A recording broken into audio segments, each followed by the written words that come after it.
चंद्रपूर महापालिकेच्या संदर्भाने शिवसेना उद्धव बाळासाहेब ठाकरे पक्षाने सत्तेत सामील होत भाजपासोबत राहण्याचा निर्णय घेतला। हा निर्णय संपूर्णतः स्थानिकचा निर्णय आहे। खरं तर नगर परिषदांच्या निवडणुका, जिल्हा परिषद, पंचायत समितीच्या निवडणुका या सगळ्या निवडणुका बघता प्रत्येक ठिकाणी आम्ही स्थानिक कार्यकर्त्यांना पूर्ण अधिकार दिले होते। कुणासोबत युती आघाडी असावी आणि ती कशी असावी या संदर्भात त्या ठिकाणी स्थानिकच्या सगळ्या लोकांनी आपला वेळ, पैसा, शक्ती पूर्णपणे ओतलेलं होतं। त्यामुळे त्यांना निर्णय घेण्याचे अधिकार असले पाहिजेत। ही भूमिका आमची जशी राज्यभरात सगळीकडे तशीच ती चंद्रपूरमध्ये संदीप गिरे यांच्या नेतृत्वाखाली निवडणुका लढल्या गेल्या होत्या।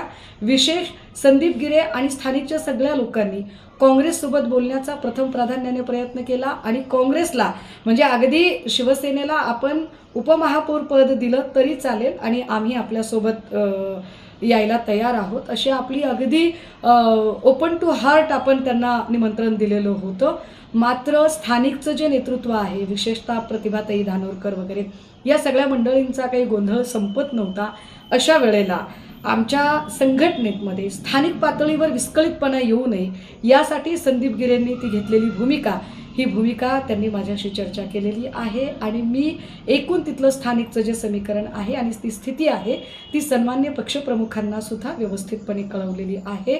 त्यामुळे संदीप गिरेंच्या आणि आमच्या भूमिकेत कुठेही विसंवादी वातावरण आहे असं समजण्याचं काही कारण नाही।